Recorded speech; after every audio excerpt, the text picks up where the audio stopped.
터닝 포인트라는 단어가 있습니다. 바뀐다, 바뀌는 전환점에 대한 내용이죠. 사람이 뒤집어지는. 그런데 뭔가를 이제 인생의 터닝 포인트를 이야기를 할 때요, 사건 속에서 이야기되어지는 부분도 있고요, 누군가의 소리 때문에요. 그 소리가요 가슴에 이제 맺혀서요 계속 울린다라고 하죠. 전율이 울리듯이요, 심령이 울릴 때 그리 가면은 큰일 날 것 같은 그런 것 때문에 발걸음을 돌이키고 마음을 다시 되잡아 가면서 문제를 해결하고 목적한 것을 이룰 때 나중에는 이제 성공했다라는, 사람들의 존경받았다라고 되어질 때, 누군가가 물어봤을 때, 이야기할 때요, 나에게는 터닝 포인트가 있었습니다. 죽었다가 살아날 그런 경우도 마찬가지겠죠. 중요한 것은요, 터닝 포인트라는 것을 통해서 이전 것을요 다 버리는 것이 아니라 그것을 품고 나가는 경우가 태반입니다. 과거의 경험, 과거의 생각, 그리고 더불어서 그걸 통하여서 그것이 자양분이 돼서요 이룰 수 있는 내용들이 이제 만들어지는 거죠. 이전에 깡패가 목사님이 돼서요 사람들을 이끌어가는 그런 큰 인물이 되어지는 경우도 있습니다. 깡패의 경험이요 목회하는데 크게 자양분이 되어지는 그런 이야기도 종종 듣습니다. 항상 사업만 하면은요 죽습니다. 죽순다는 것이 뭘까요? 실패의 연속입니다. 계속 주변에 사람들에게 좋지 않는, 누군가가 전화하면은요 없다고 해, 또 전화 받으면 돈 빌려달라, 이런 이야기 들을까봐 피해버리는 그런 경우들 많죠. 우리는 터닝 포인트라는 것에서 과거에 묵은 것들이요 사라지는 것 아닙니다. 그것들이 다 어쩔 때는 한숨 짓고요, 어쩔 땐 눈물을요 이빨로 꼭꼭 씹듯이, 유리 조각 씹듯이요, 그러면서 가슴 치고요, 세상을 향하여 손가락질하면서 너희들 두고 봐라, 이런 이야기들 소설 속에서도 들려지고 영화에서도 들려지고요, 그런 현장에 또한 내가 있었다라고 생각되어지면 지금 이 시간이 어떻게 보면 색다를 줄 압니다. 우리는 질문이라는 것을 받게 됩니다. 질문이라는 것을 받게 되면은요 대답을 해야죠, 정답을요. 그런데 이 질문이라는 이 내용들이요 끊임없이요 아무런 생각 없이 던져지는 내용일 때는 그 질문을 내가 왜 받아야 되는가라는 그런 생각을 하게 됩니다. 그런데 그 질문이 시간이 지나면 황당한 것이 아니라요, 그 질문의 내용이 나의 실상을 그대로 드러나고 내가 있는 장소와 위치를 깨닫게 되어지고 내가 가야 될 방향을 잡아주는 질문이라고 하면 위대한 질문이 될 겁니다. 그 질문을 던지는 인물이요 위대한 인물이 되어지는 거고요. 항상 사람이 성장하는 데 있어서 터닝 포인트를 만나게 되어지는 데 있어서는요 질문과 더불어서 누군가가 있어야 됩니다. 그리고 그러한 것들이 사건이 돼서 우리에게 찾아오게 됩니다. 정말 사람이 사람다워진다라는 것이 뭘 이야기할까요? 사람이 사람 되어진다라고 이야기될 때는 내가 가는 길에 대한, 내가 가야 될 목적지에 대한, 내가 삶을 살아가는 의미에 대한 부분들을 느낄 때 어떻게 보면 벗는 겁니다.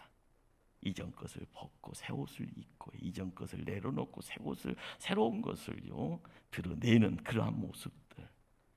질문이라는 것이 그렇습니다. 새끼 꼬박꼬박 먹듯이요 우리는 배움이라는 장을 통하여서 질문을 끊임없이 하게 됩니다. 그러나 이 질문이라는 것 자체를 질문으로 이해되지 아니하면은요 그냥 떠먹는 죽이고 밥밖에 되지 않습니다. 공부라는 것이 뭘까요? 배움의 장이 뭘까요?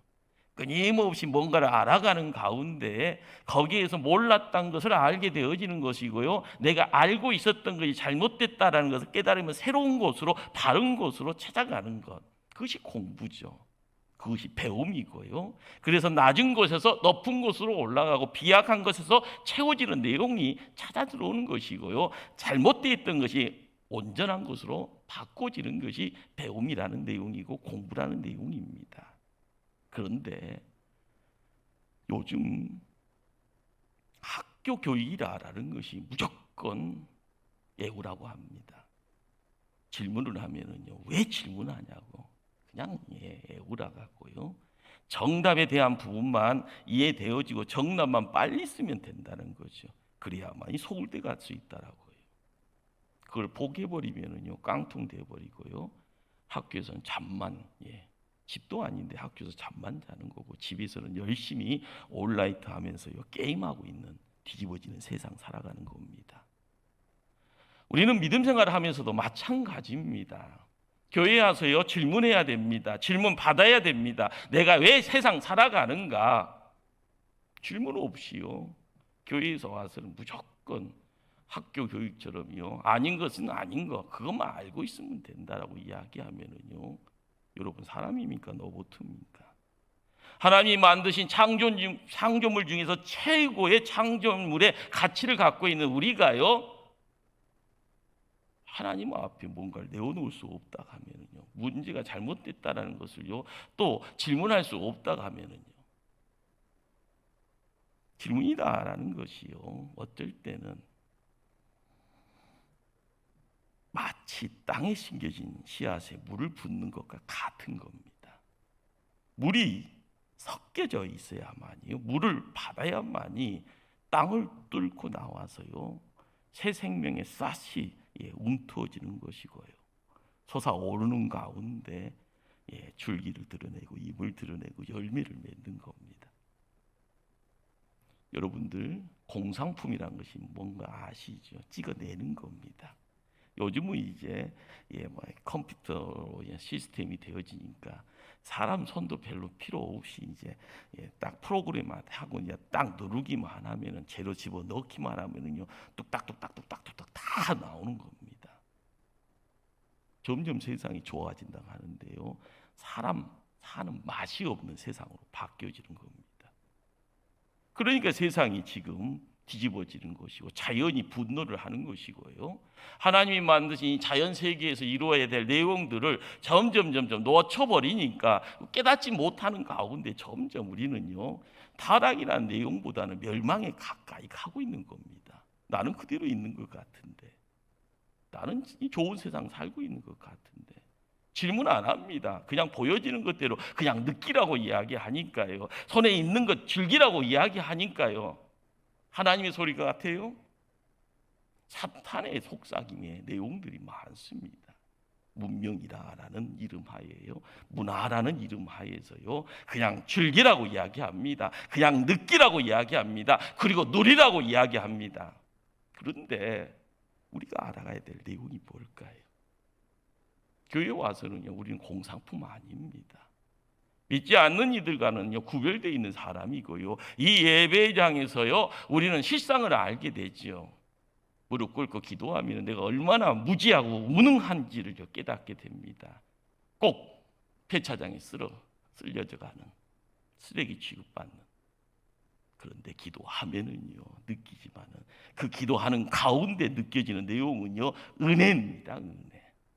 세상 살아가는데 못났다 생각하지만은 하나님 은혜 때문에 세상 살아가는 거고요, 하나님이 은혜 때문에 세상 살아감의 목적을 깨닫게 되어지고요, 내가 은혜 때문에 기도해야 된다라는 것을 깨닫게 되어지고요, 기도하는 가운데 교회를 지키는 것이 무엇인가라는 것을 다시 한번 마음속에 새길 때 우리는 새로워질 수가 있는 겁니다.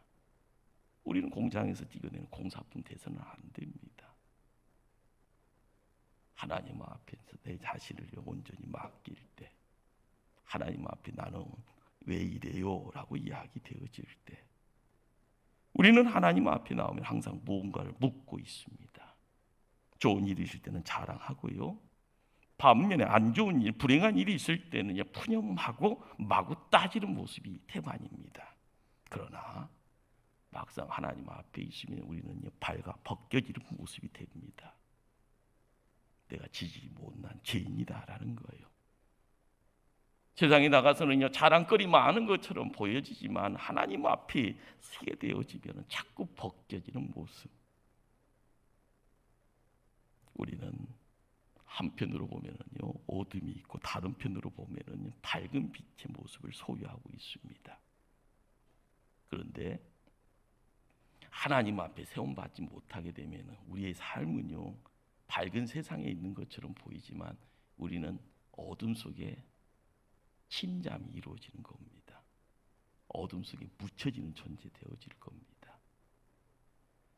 우리의 내면은 무지와 무능이다라고 이야기하지만 다른 한편에서는요 은혜를 이야기하는 그 은혜의 소리 앞에 우리는 달려가야 됩니다. 내 힘으로는 살 수 없게 해요. 하나님의 힘으로 세상 살아가야 된다라고요 고백하면서요. 신앙이라는 것이 뭘까요? 신앙이라는 것이 하나님을 믿는 거고 하나님을 우러러보는 겁니다. 그런데 나를 향한 하나님의 물음 앞에 설 때마다 우리는 낱낱이 벗겨지는 존재가 되어집니다. 그러면서 대답해야 되는 겁니다. 신앙이라는 것은 하나님의 물음 앞에 서는 것입니다.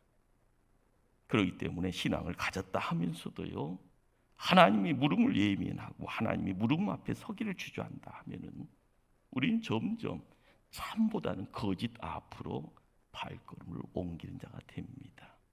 이제는 터닝 포인트, 터닝을 해야 됩니다.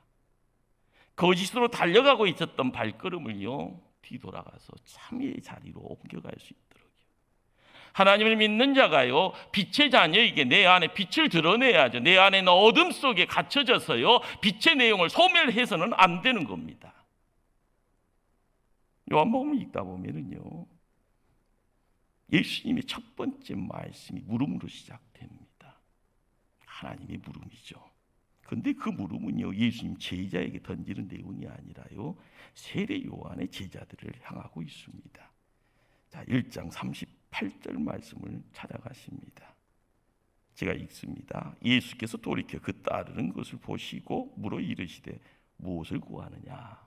이르되 랍비여 어디 계시오니까 하니 랍비는 번역하면 선생이다. 예수님하고요 지금 세례 요한의 제자하고요 이런 만남의 자리에서 예수님이 질문하죠. 야 너희들 뭘 구하느냐? 이 이야기는요 너희들 도대체 왜 나를 따라오느냐? 나한테 무엇 얻을 것이 있어서 이렇게 졸졸졸 따라오느냐? 너희들 찾는 것이 도대체 무엇이냐? 이런 질문입니다.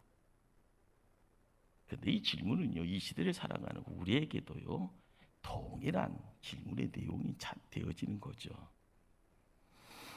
도대체 너희들 왜 교회에 나오느냐라는 겁니다. 왜 예수 믿느냐라는 겁니다. 왜 예배 드리고 있느냐라는 것입니다. 무엇을 구하고 무엇을 찾으려고 예배 자리에서 하나님 앞에 무릎 꿇고 있냐라는 그 질문하고 똑같은 내용입니다. 제자들, 세례 요한의 제자들이 뭐라 합니까? 랍비여 어디 계시오니까? 어디 계시오니까? 어떻게 보면 동문서답 같은 느낌이죠. 어디 계시오니까?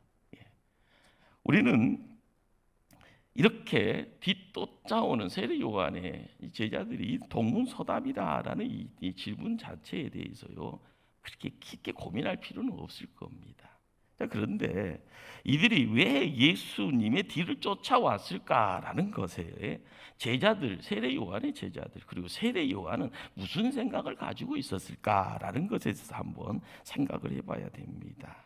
자, 36절을 한번 찾아가실까요? 36절이요.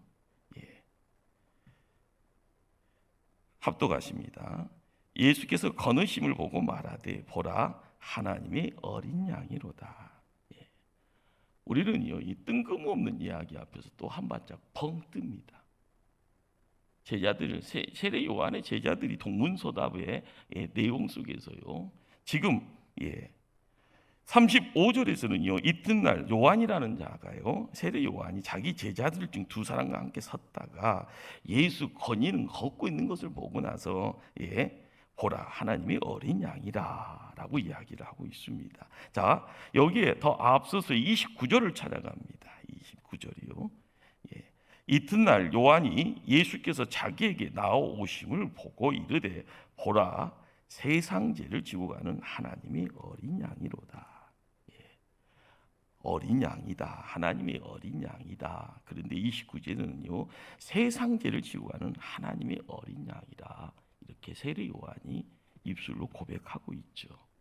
자, 이 이야기는 출애굽기에 대해 구약 성경을 이해해야만이 이 이야기가 무슨 말인지 이해가 됩니다. 어린 양, 그렇죠. 어린 양.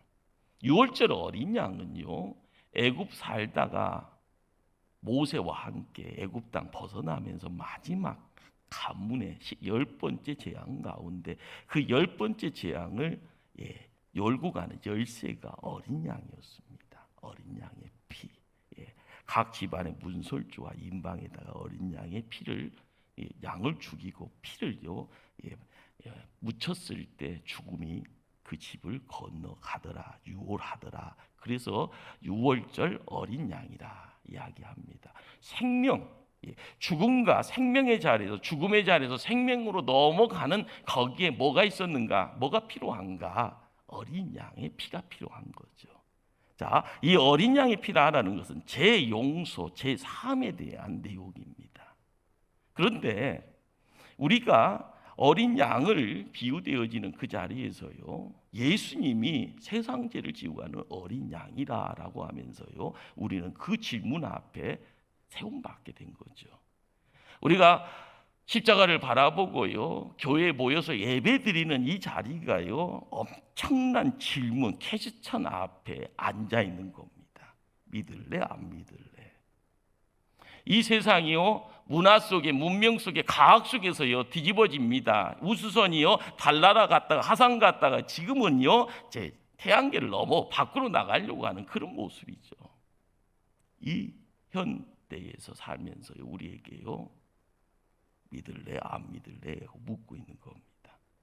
그런데 세례 요한은요 그것을 보면서요 그 실체에 대한 부분들을 알았기에요 그 실체에 대한 고백으로 세상 죄를 지고 가는 하나님의 어린 양입니다라고 고백하고 있는 겁니다. 이 시대를 살아가면서 이 고백의 자리에 우리도 동참해야 될 줄 압니다. 동참해야만이 살아계신 하나님이 나의 하나님이 되는 겁니다. 내 하나님이 죽어 있는지요, 침묵하는지요, 아니면 지구를 떠나버리는지에 대한 질문 앞에서요 자신 있게 대답을 해야 되는데 하나님이 죽었는지 살았는지 그냥 이 교회에 오는 것이 습관적으로 왔다 가는 건지요.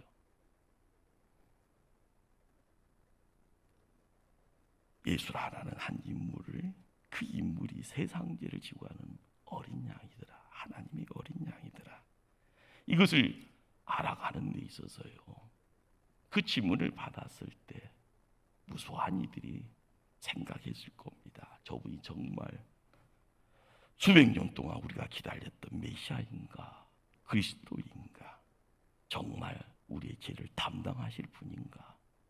우리가 저분 통하여서 천국 갈 수 있을까?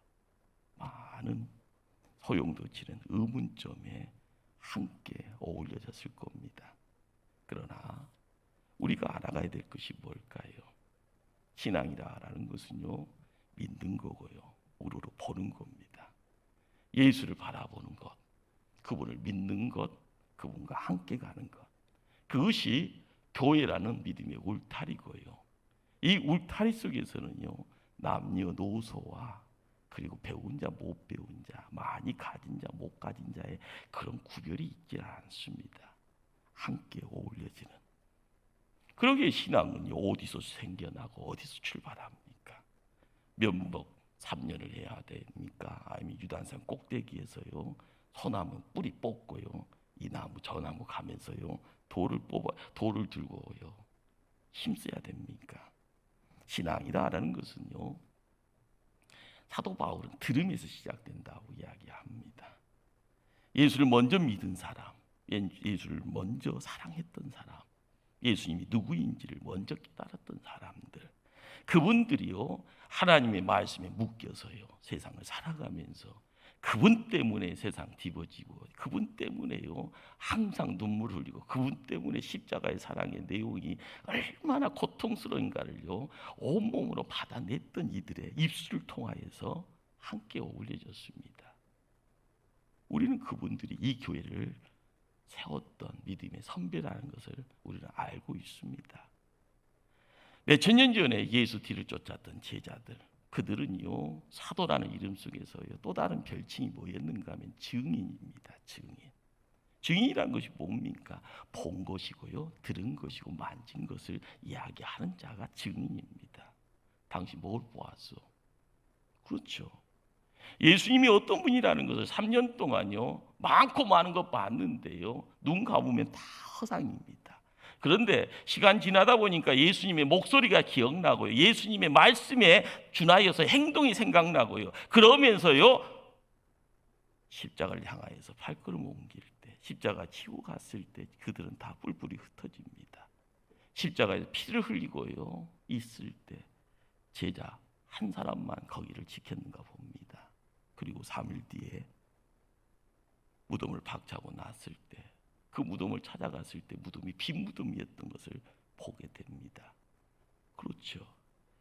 신앙의 자리에 믿어야 되고 신앙의 자리에서 우러러 봐야 되는데요, 예수님이 누구라는 것을 알 때 십자가를 바라보고 빈 무덤을 바라봤을 때요 우리는 깨닫지 못하면 십자가는 죄인이 죽는 것입니다. 빈 무덤은요 없네라고 이야기되었을 수밖에 없는 겁니다. 있어야 되는데 없습니다. 없는데 무슨 말을 할까요? 십자가는 죄인이 죽는 데인데요. 우리가 사순절의 절기를요 거닐면서 느껴야 될 내용입니다. 왜 십자가에서 예수님이 죽으셨는가? 나 때문에 죽으셨다라는 것이고요. 왜 무덤에 있어야 되는데 무덤이 빈 무덤이 되었는가? 바로 우리가 세상을 향하여 나가야 될 존재, 부활을 함으로써요 죄 속에서요 갇혀져서 죽어가는 인생이 아니라 죄의 문제를 깨고 사망의 문제를 깨고요 어둠을 깨고요 세상에 나가서 하나님의 일꾼 되어지기를 원하고 계시기에 우리에게 말씀하시는 겁니다. 보여주시고 계십니다. 그분은 살아계셔서 우리 안에 있기를 원합니다. 삶이 풍성해야 되는데요,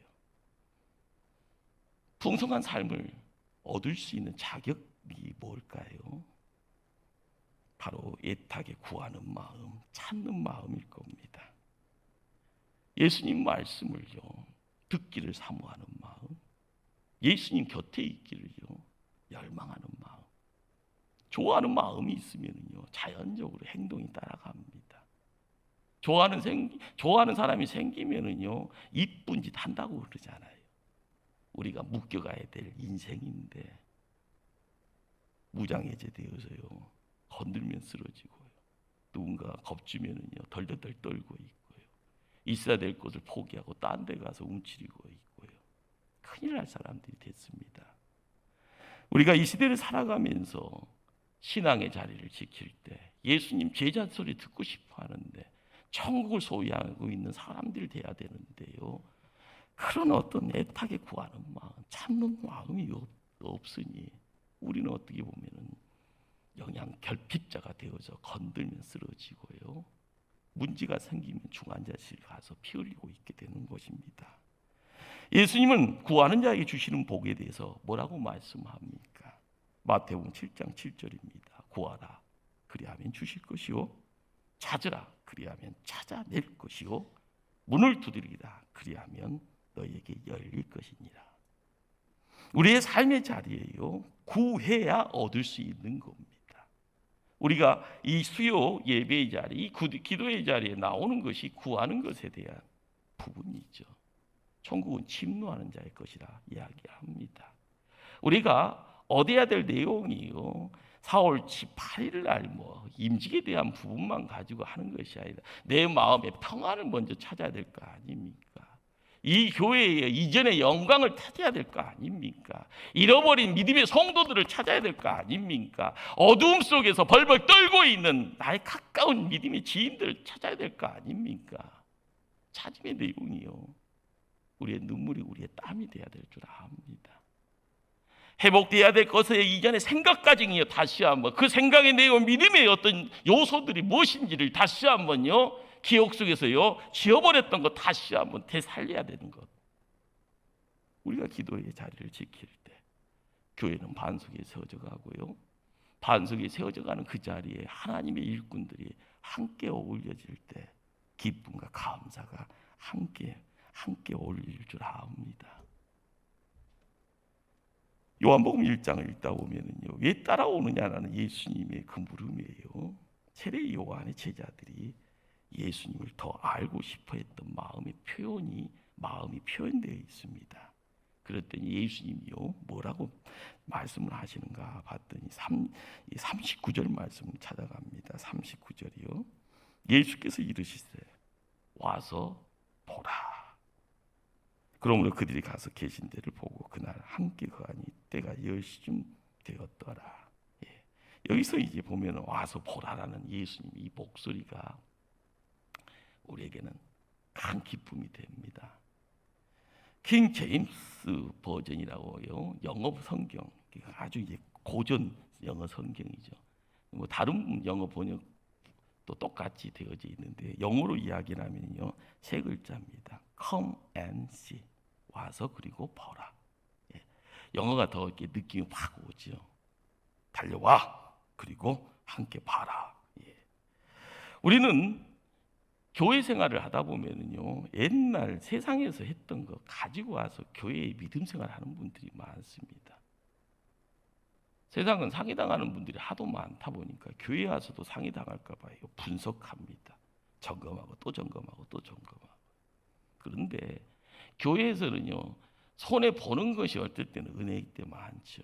손해를 두려워하면 사람과 어울릴 수가 없기 때문에 교회에서의 믿음의 놀이터라고 이야기되어지는 이 교회에서 신앙생활은요 뒹구는 겁니다. 예, 그리고 함께 어울리는 가운데에서요 만남이라는 것은요 물질적인 만남이 아니라 인격적인 만남, 정신적인 만남이 교회가 주가 됩니다. 그러다 보니까요 그렇게 함께 나누고 함께 인격적인 어떤 나눔의 내용들이 이루어질 때가 되면은요 삶이 더 풍성해지는, 그러면서 예수의 사랑이 내 안에 들어오고 예수님이 더 가까이 있는 것을요 경험하게 됩니다. 오늘 예수님의 말씀 와서 보라, come and see, 이 말이요 우리 초대교회 성도님들 함께 어울리는 어떤 캐치프레이즈가 됐으면 좋겠습니다. 와서 함께 뒹굴어 봅시다. 함께 한번 자 은혜의 자리에 함께 와서의 뒹구는 것. 근데 시간 지나다 보면은요 도망치려고 하는 사람들이 많죠. 무슨 은혜야 이런 이야기하죠. 우리는 이 말에 대해서요 커맨시의 부정적인 어떤 내용들, 이것을 우리가 경계를 해야 됩니다. 그리고 이 말이 가지고 있는 내용은요 도망치지 말라는 겁니다. 하나님의 은혜 가운데 구원받은 백성 됐으면은요 그 자리에서 도망치지 말아라. 교회 섬길 때요 내가 선택하는 거 누가 선택하라고 합니까? 우리가 알아가야 될 것은요 하나님이 보내신 거예요. 마음 주셨고요 시작은 미약하지만 시간 지나다 보면요 넘쳐가는, 인간관계 넘쳐져가는 교우들을 통해서 은혜가 넘쳐지는 겁니다. 인간적 생각이 있다 보니까 나중에는요 도망치려고 하는 내용들이요 이런저런 핑계거리가 돼서 나타납니다. 다음 고난 주간에 금식 기도를 해야 되나 하는 그런 마음이 계속 옵니다. 저한테. 왜 그럴까요? 영적인 싸움이 시작된 것 같고요. 교회가 세워져 가는 가운데 사람 통하여서 마귀가 이곳에 들어와서 주인 행세할 때 사람 소리가 넘쳐날까 두렵습니다. 중요한 것은 인간 생각 가지고 있어지는 것, 교회는 인간 생각 가지고 만들어지는 그런 어떤 조직이 아니지 않습니까? 하나님이 세우신 교회인데, 우리의 삶의 기도를 통하여서 하나님의 영이 임하고요, 하나님의 계획함을 통하여서 준비되어지는 일꾼들이 세워져 갈 때에 방해꾼들이 얼마나 심하게요 이 교회의 주춧들을 흔들까. 그러기에 기도해야 되는 겁니다. 누군가가요 사람 소리에 시험 들고, 누군가가요 올라서요 하루 주체하지 못해서요 분노를 표출하게 되어지면 상처받을 사람들 많아질까 봐 겁납니다. 그러기에 기도해야 되는 거고요. 영적 기도를 통하여서 이루어지는 내용들이 내가 드러남이 아니라 주님이 누군가라는 것, 그것을 알아가는 겁니다. 신앙이라는 것은 결코 혼자 있을 때 성장하는 것 아닙니다. 명심하십시오. 가끔 혼자 성경 공부한다, 혼자 성경 읽고 혼자 공부하면 되지, 기도도 혼자 뭐 해도 되지 않나, 요즘같이 비대면 예배 잘 드리면 되지 하는 그런 생각들이요. 그런데 이 시간 이 생각들이 길어지면은요 큰일 날 요소들이 많습니다. 제가 이전 교회, 시골 교회죠, 여름만 되면은요 연례 행사처럼요 비행기 태워서 얘들 보냈습니다. 선교지에 선교여행 갔다 오라고요. 저는 한 번도 따라가지 않았습니다. 그냥 보내놓고 기도하고요. 20명 넘게 30명 뭐 이렇게 갔다 오면은 2천만 원 썼네, 3천만 원 썼네. 교회에서 시골교회 무슨 돈이 있어요? 단 이런 한 푼 후원 안 했습니다. 보조 안 했어요. 그냥 기도하는 중에 교우들이 함께. 그래서 2천만 원 넘는 돈이 매 여름 행사로요 학생부들이 비행기 타서 필리핀 갔다가 베트남 갔다, 라오스 갔다, 일본 갔다, 제주도 갔다, 이런 식으로요. 재밌는 것이 뭘까요? 갔다 오면 변화된다라는 겁니다. 재밌는 거예요. 갔다 오면 바뀝니다. 왜 그럴까요? 직접 준비하고 직접 가서 보고요, 직접 체험했더니 생각하는 시간에 무언가를 깨달은 겁니다. 자신을 알고 세상을 알고 하나님을 알아가는 시간. 제가 그 교회를 떠났지만은요 그 친구들이 나중에 어떤 인물 돼서 자기가 있는 곳에서 자기 역량 그리고 하나님 일꾼 되어져 자리매김할 건가, 계속 기도하면서요 차후에 만남이 있으면 많이 컸다, 잘 컸다, 이런 이야기 서로 나눌 것 같습니다. 우리가 알아가야 될 것은요 혼자 성장할 수가 없는 겁니다. 교회는 성도들과 함께 어울리고요 예수님과 함께 어울릴 때 영적 성장이 있어지는 것, 그러기 믿음의 사람들과 함께 어울려야 되는 겁니다. 모난돌이요 죽을 때까지 모난돌입니까? 둥글둥글해지는 겁니다. 지금 뿔 나 있다 생각되었습니까? 시간 지나면 뿔 뽑힙니다. 누군가 기도하고 있으면요 우리가 함께 어울려 갈 때요 세상이 바뀌어지는 거죠. 그러니까 예수님이 와서 보라고 하신 것이 뭘까요? 누구를 보라고요? 예수님 자신을 보라는 겁니다. 예수님의 생각과 예수님의 품성과 예수님의 삶, 그 전부를요 맛보라는 겁니다. 그분의 인격, 그분의 품성을 맛보고 경험해야만이 참된 신앙의 사람으로 나아갈 수 있다. 할렐루야. 세례 요한이라는 인물이 참 대단합니다. 나중에 보면은요 안드레도요 시작은요 세례 요한 편에 있었습니다. 제자였습니다. 그런데 이 안드레가 뒤집어져서 예수님 편에 가서 제자 되죠. 그리고 전도를 누구를 했는가 하면은요 자기 형 베드로를 전도를 합니다. 그래서 예수님의 제자들 중에 먼저는 안드레가 동생이에요. 그리고 나중된 베드로가 수제자가 됩니다. 그 인생이란 것은 모릅니다.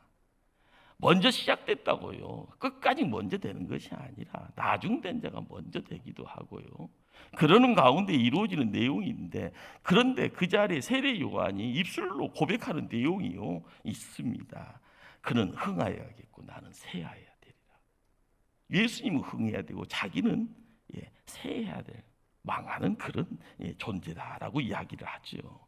그러기에 우리가 믿음 생활 지켜나갈 때마다 끊임없이 고민되어지는 내용은요, 예수님의 삶의 자리에 우리가 함께 들어갈 때요, 세례 요한이 베풀었던 신발 끈 묶는 존재로서 예수님과 함께하기를 원하면서요, 그 자리를 예비했던 모습처럼요. 그런데 이 모든 것들이 영적인 성장을 이루기 위해서 보여지는 하나의 그림입니다. 이 그림의 내용이요, 이야기되어져 나타날 때 그 이야기를 우리가 어떻게 받아들이냐에 따라 이 시대를 살아가면서 누군가를 세울 수가 있고요, 누군가를 이끌 수가 있고, 누군가에게 하나님 말씀을 이야기해 줄 수가 있는 겁니다. 오늘도요, 예수님 무릎 앞에 우리는 서 있습니다. 너는 왜 여기 있느냐? 너는 왜 예배를 드리느냐? 너 지금 찾고 있는 것이 무엇이냐? 이 무릎 앞에요, 우리가 온전히 모든 것을 내려놓아야 됩니다. 어떤 수도원에 이런 글귀가 있었다라고 합니다. 말하라. 너는 어떤 동기로 여기 와 있는가를. 이것은 기도의 제목을요, 끊임없이요 묻는, 그렇지만 그 물음은요, 하나님의 물음 앞에는 다 감춰지는 겁니다.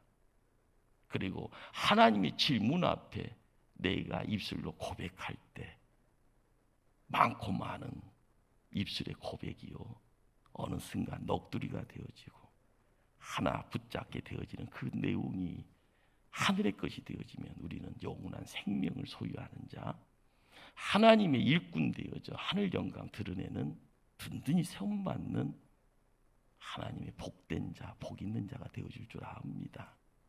우리가 인생의 터닝 포인트, 그렇습니다. 코로나를 통해서 우리의 삶의 자리에 공산품처럼 찍어내는 존재가 아니라 이 현실 앞에 하나님의 물음을 다시 한번 내 입술로 고백하며, 하나님, 그 사명 제가 감당하겠습니다.